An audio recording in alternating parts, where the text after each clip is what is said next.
Turas, the Irish word for journey or pilgrimage. The practice of pilgrimage is as ancient as humanity itself.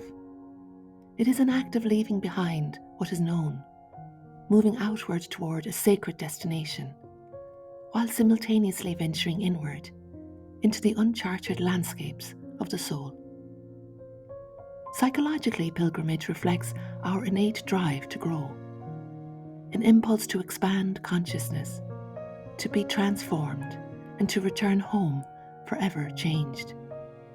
In Irish mythology, Imram was a type of voyage tale that describes a hero's sea journey into the other world, where each island encountered on the Turas is a place of marvel, trial, and supernatural wonder. Related tales were called Achtri, and these were land-based adventures that recount a Turas into fairy mounds and mystical realms.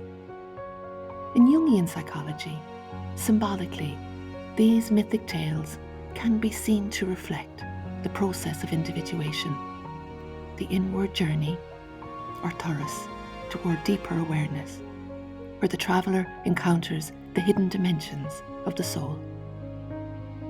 Turas, journey.